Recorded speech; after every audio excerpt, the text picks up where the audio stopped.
Hello friends, this is Madhu and welcome to our YouTube channel M with Madhu. दोस्तों, इस video में discuss करेंगे हम सीडीपी का प्रैक्टिस सेट नंबर 7। इससे पहले हम 6 प्रैक्टिस सेट कर चुके हैं, आप प्लेलिस्ट में जाकर देख सकते हैं। और हम थ्योरी भी कवर कर रहे हैं। जीन पियाजे की थ्योरी है वो हमने कंप्लीट कर ली है। उसमें हमने एक वीडियो में थ्योरी कंप्लीट की है और 3 वीडियो में उससे रिलेटेड जो विभिन्न परीक्षाओं में एमसीक्यूज पूछे गए थे वे क्वेश्चंस हमने डिस्कस किए हैं, वो भी आप प्लेलिस्ट से देख सकते हैं। तो चलिए स्टार्ट करते हैं प्रैक्टिस सेट को। आप प्रैक्टिस सेट करने के बाद हमें कमेंट करके ज़रूर बताना कि इसमें से आपके कितने क्वेश्चन सही हुए हैं। देखते हैं फर्स्ट क्वेश्चन की डैश के अतिरिक्त बुद्धि के निम्नलिखित पक्षों को स्टेनबर्ग के त्रितंत्र सिद्धांत में संबोधित किया गया है। यहाँ पर जो आपको दिए हुए हैं ऑप्शंस, उसमें से बताना है कि कौन सा इनमें से बुद्धि के त्रितंत्र सिद्धांत से संबंधित नहीं है। फर्स्ट है अवयवभूत, सेकंड है सामाजिक, थर्ड है अनुभविक और फोर्थ है संदर्भगत। तो जो स्टेनबर्ग थे उन्होंने त्रितंत्र सिद्धांत दिया था बुद्धि का, और उनमें उन्होंने बताया था कि जो बुद्धि है उसके 3 प्रकार बताए थे। कौन कौन से बताए थे? एक बताया था व्यवहारिक बुद्धि, जिसे हम संदर्भगत भी बोलते हैं।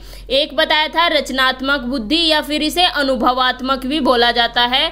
और तीसरा था विश्लेषणात्मक बुद्धि, जिसे अवयवभूत या फिर घटकीय बुद्धि भी बोला जाता है। तो इसमें राइट ऑप्शन होगा ऑप्शन सेकंड। जो स्टेनबर्ग का त्रितंत्र बुद्धि का सिद्धांत था उसमें उन्होंने सामाजिक बुद्धि का जिक्र नहीं किया था।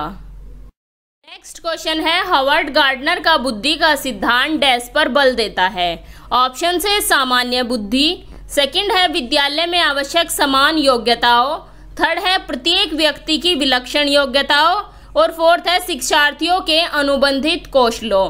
तो जो हावर्ड गार्डनर का बुद्धि का सिद्धांत था वो इनमें से किस पर बल देता है ये बताना है।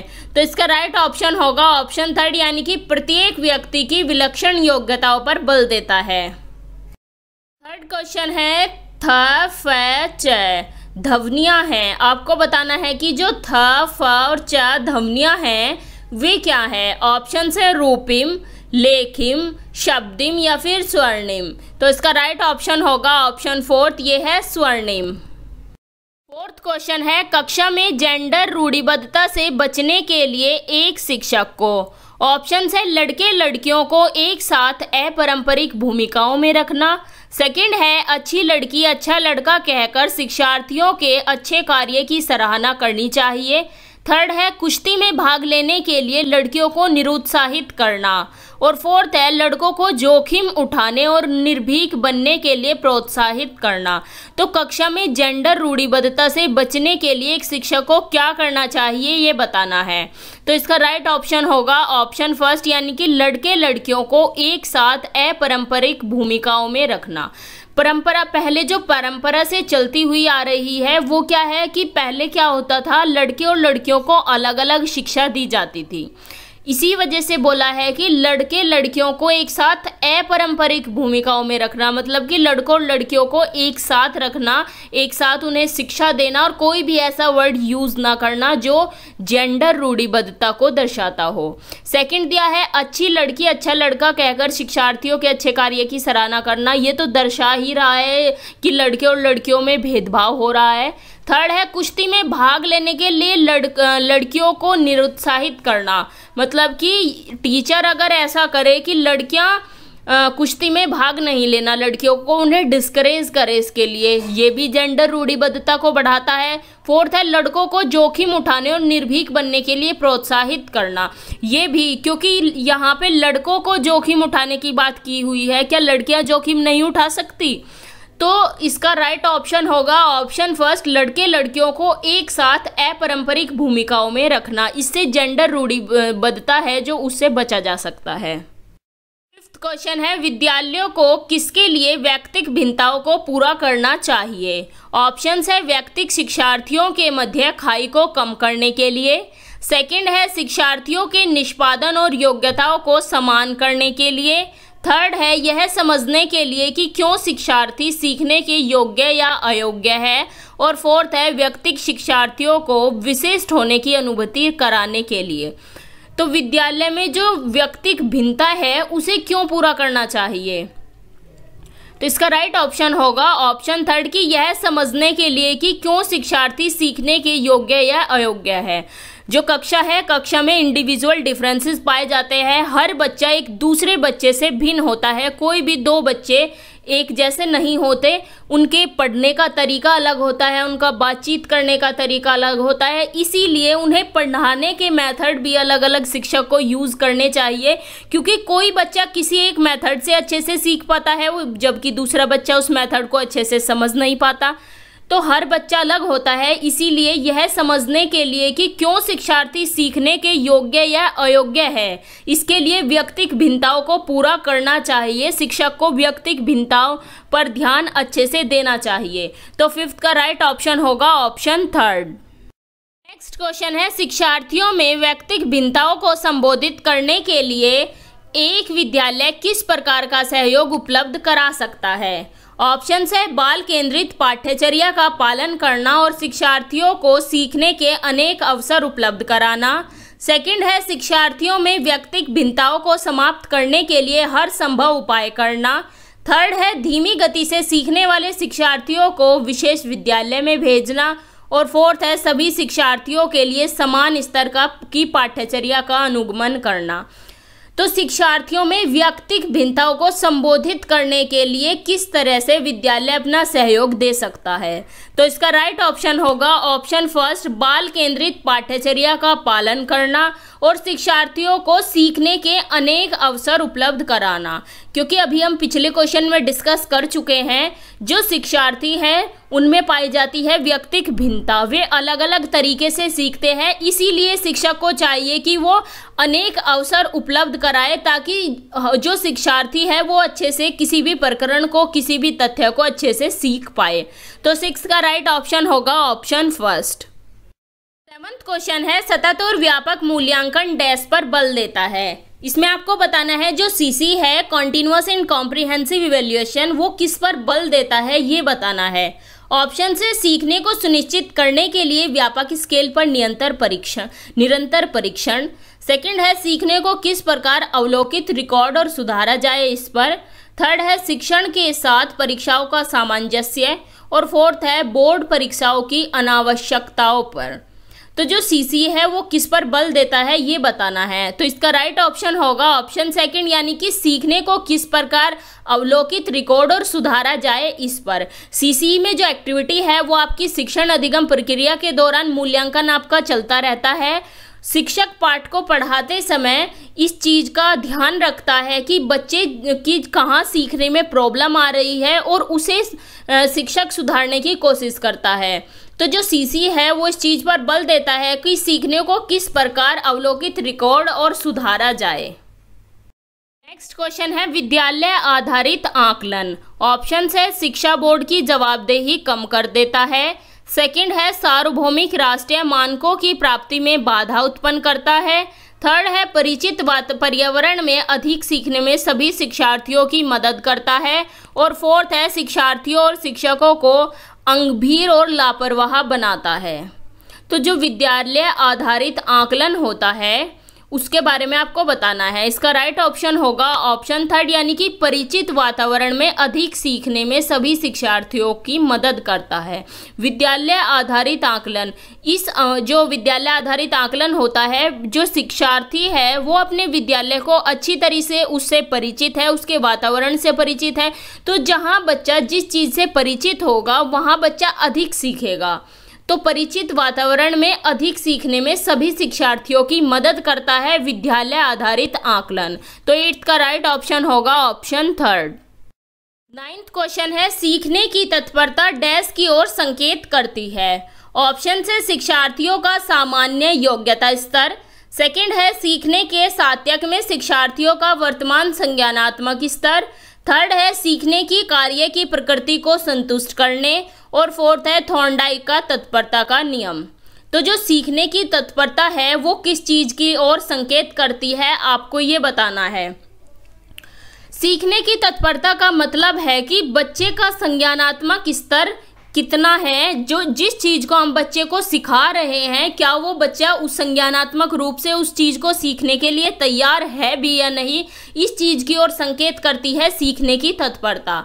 एक एग्जाम्पल से हम देख सकते हैं कि अगर हमें 6th क्लास का मैथ सिखाना है तो हम वो 2nd क्लास के बच्चे को नहीं सिखा सकते, क्योंकि 2nd क्लास का बच्चा संज्ञानात्मक रूप से उस चीज़ को सीखने के अभी योग्य नहीं है। तो सीखने की तत्परता इसी चीज़ की ओर संकेत करती है कि शिक्षार्थी का जो वर्तमान संज्ञानात्मक स्तर है वो अभी उस चीज़ को सीखने लायक है भी या नहीं। तो 9th का राइट ऑप्शन होगा ऑप्शन 2, यानी कि सीखने के सात्यक में शिक्षार्थियों का वर्तमान संज्ञानात्मक स्तर। नेक्स्ट क्वेश्चन है, एक शिक्षिका की कक्षा में कुछ शारीरिक विकलांगता वाले बच्चे हैं, निम्नलिखित में से उनके लिए क्या कहना सबसे उचित होगा। ऑप्शन है, पहिया कुर्सी वाले बच्चे हॉल में जाने के लिए अपने समवयस्क साथी बच्चे की मदद ले सकते हैं। सेकंड है, शारीरिक रूप से असुविधाग्रस्त बच्चे कक्षा में ही कोई वैकल्पिक गतिविधि कर सकते हैं। थर्ड है, मोहन खेल के मैदान में जाने के लिए आप अपनी बैसाखियों का प्रयोग क्यों नहीं करते। और फोर्थ है, पोलियोग्रस्त बच्चे अब एक गाना प्रस्तुत करेंगे। तो शिक्षिका के लिए शारीरिक रूप से विकलांग बच्चों के लिए इनमें से क्या कहना सबसे उचित होगा। फर्स्ट है, पहिया कुर्सी वाले बच्चे हॉल में जाने के लिए अपने समवयस्क साथी की मदद ले सकते हैं। किसी भी बच्चे को इस प्रकार हमें नहीं कहना है कि पहिया कुर्सी वाले बच्चे, इससे बच्चों में इन्फीरियरिटी कॉम्प्लेक्स आएगा। सेकंड, शारीरिक रूप से असुविधाग्रस्त बच्चे कक्षा में ही कोई वैकल्पिक गतिविधि कर सकते हैं, इससे बच्चे डिमोटिवेट हो जाएंगे। हमें बच्चों को मोटिवेट रखना है कि वे भी कुछ कर सकते हैं। इसका राइट ऑप्शन होगा ऑप्शन 3 कि मोहन खेल के मैदान में जाने के लिए आप अपनी बैसाखियों का प्रयोग क्यों नहीं करते। जब शिक्षिका ये मोहन से बोलेगी तो मोहन मोटिवेट होगा, इससे उसे उसका हौसला वर्धाई करनी चाहिए। शिक्षक को ऐसा नहीं है कि उसे डिमोटिवेट कर दे कि आप यहीं बैठकर खेलो, आप ऐसा नहीं खेल सकते। और फोर्थ भी गलत है कि पोलियोग्रस्त बच्चे अब एक गाना प्रस्तुत करेंगे, ऐसा नहीं कहना। बच्चे बोल सकते हैं कि अब बच्चे या फिर ग्रुप का नाम दे सकते हैं, गाना प्रस्तुत करेंगे पोलियोग्रस्त बच्चे। कोई भी शारीरिक विकलांगता वाली चीज़ बच्चों को आगे उस चीज़ का नाम नहीं लेना। तो इसका राइट ऑप्शन होगा ऑप्शन 3। नेक्स्ट क्वेश्चन है, डैश के अतिरिक्त निम्नलिखित सभी के कारण अधिगम अक्षमता उत्पन्न हो सकती है। ऑप्शन है आपके सेरिब्रल डिसफंक्शन, सेकंड है संवेगात्मक विघ्न, थर्ड है व्यवहारगत विघ्न और फोर्थ है सांस्कृतिक कारक। तो इसका राइट ऑप्शन होगा ऑप्शन 4, यानी ये सांस्कृतिक कारण के अतिरिक्त ये सभी सेरिब्रल डिसफंक्शन, संवेगात्मक विघ्न और व्यवहारगत विघ्न, इन सभी के कारण अधिगम अक्षमता उत्पन्न हो सकती है सांस्कृतिक कारक को छोड़कर। 12th क्वेश्चन है, एक समावेशी विद्यालय ऑप्शन है शिक्षार्थियों की क्षमताओं की परवाह किए बिना सभी के अधिगम परिणामों को सुधारने के लिए प्रसिद्ध होता है। सेकंड है, शिक्षार्थियों के मध्य अंतर करता है और विशेष रूप से सक्षम बच्चों के लिए कम चुनौतीपूर्ण उपलब्धि लक्ष्य निर्धारित करता है। थर्ड है, विशेष रूप से योग्य शिक्षार्थियों के अधिगम परिणामों को सुधारने के लिए विशिष्ट रूप से प्रतिबद्ध होता है। और फोर्थ है, शिक्षार्थियों की निर्योग्यता के अनुसार उनकी सीखने की आवश्यकता को निर्धारित करता है। तो इसमें बताना है समावेशी विद्यालय के बारे में, इंक्लूसिव स्कूल के बारे में इसमें आपको बताना है। तो इसका राइट ऑप्शन होगा ऑप्शन 1, यानी कि शिक्षार्थियों की क्षमताओं की परवाह किए बिना सभी के अधिगम परिणामों को सुधारने के लिए प्रसिद्ध होता है। नेक्स्ट क्वेश्चन है, प्रतिभाशाली विद्यार्थियों को ऑप्शन है ऐसे सहयोग की आवश्यकता होती है जो सामान्यतः विद्यालयों द्वारा उपलब्ध नहीं कराए जाते। सेकंड है, शिक्षक के बिना अपने अध्ययन को व्यवस्थित कर लेते हैं। थर्ड है, अन्य शिक्षार्थियों के लिए अच्छे मॉडल बन सकते हैं। और फोर्थ है, अधिगम निर्योग्य नहीं हो सकते। तो इसमें आपको गिफ्टेड स्टूडेंट्स यानी कि प्रतिभाशाली विद्यार्थियों के बारे में बताना है। इसका राइट ऑप्शन होगा ऑप्शन 1, यानी कि ऐसे सहयोग की आवश्यकता होती है जो सामान्यतः विद्यालयों द्वारा उपलब्ध नहीं कराए जाते, क्योंकि जो प्रतिभाशाली विद्यार्थी होता है उसे एक्स्ट्रा अटेंशन की ज़रूरत होती है जो आमतौर पर विद्यालय में उसे नहीं मिल पाती। शिक्षक को चैलेंजिंग टास्क भी कक्षा में करवाने चाहिए ताकि जो प्रतिभाशाली विद्यार्थी है वो बोर ना हो। तो इसका राइट ऑप्शन होगा ऑप्शन 1। नेक्स्ट क्वेश्चन है, डैश के कारण प्रतिभाशीलता होती है। ऑप्शंस हैं अनुवांशिक रचना, सेकंड है वातावरण अभिप्रेरणा, थर्ड है बोथ फर्स्ट एंड सेकंड का संयोजन, और फोर्थ है मनोसामाजिक कारकों। तो किसके कारण प्रतिभाशीलता होती है आपको ये बताना है। तो इसका राइट ऑप्शन होगा ऑप्शन थर्ड, यानी कि अनुवांशिक रचना और वातावरणीय अभिप्रेरणा।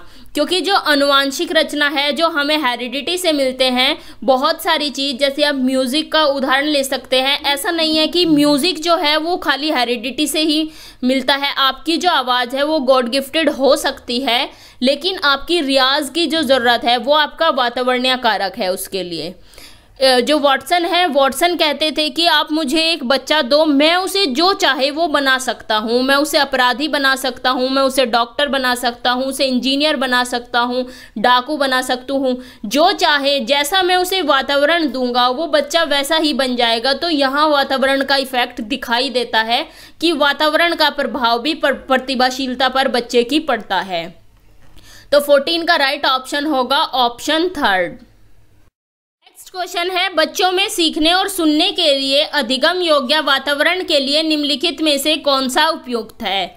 ऑप्शन है एक लंबे समय के लिए निष्क्रिय रूप में सुनना, सेकंड है निरंतर गृह कार्य देते रहना, थर्ड है सीखने वाले द्वारा व्यक्तिगत कार्य करना, और फोर्थ है शिक्षार्थियों को कुछ यह छूट देना कि क्या करना है और कैसे करना है। तो इसका राइट ऑप्शन होगा ऑप्शन फोर्थ, यानी कि शिक्षार्थियों को ऐसी छूट मिलनी चाहिए कि उन्हें क्या सीखना है और कैसे सीखना है। फर्स्ट में है कि एक लंबे समय के लिए निष्क्रिय रूप में सुनना। बच्चे से बोर हो जाएंगे जब लंबे टाइम तक लेक्चर ऐसे ही सुनते रहेंगे। बच्चे प्राथमिक स्तर पर है तो लेक्चर मेथड वैसे भी प्राथमिक स्तर पर अच्छा नहीं होता, तो वो एक लंबे समय तक अगर चीज़ों को सुनेंगे तो वे बोर हो जाएंगे। निरंतर गृह कार्य देते रहना, ये भी आपका ऑप्शन गलत होगा। ऑप्शन सही होगा कि उन्हें छूट देनी चाहिए कि बच्चों को क्या सीखना है और कैसे सीखना है। बच्चे खुद से ये डिसाइड करें कि उन्हें क्या सीखना है और कैसे सीखना है, इससे बच्चा क्रिएटिव भी बनता है। तो 15 का राइट ऑप्शन होगा ऑप्शन फोर्थ। तो यहाँ आपके 15 क्वेश्चन कंप्लीट होते हैं इस प्रैक्टिस सेट के। कमेंट करके आप ज़रूर बताइएगा कि आपके कितने क्वेश्चन सही हुए हैं, और अगर आपको वीडियो अच्छी लगी है तो प्लीज़ लाइक ज़रूर करना। तो मिलते हैं आपसे नेक्स्ट वीडियो में। Thanks for watching. अगर आपको वीडियो अच्छी लगी हो तो इसे लाइक करें, अपने व्हाट्सएप स्टडी ग्रुप में शेयर करें और चैनल को सब्सक्राइब करें, और साथ ही बेल आइकन को भी प्रेस कर दें जिससे आपको लेटेस्ट वीडियो के नोटिफिकेशंस मिलते रहें।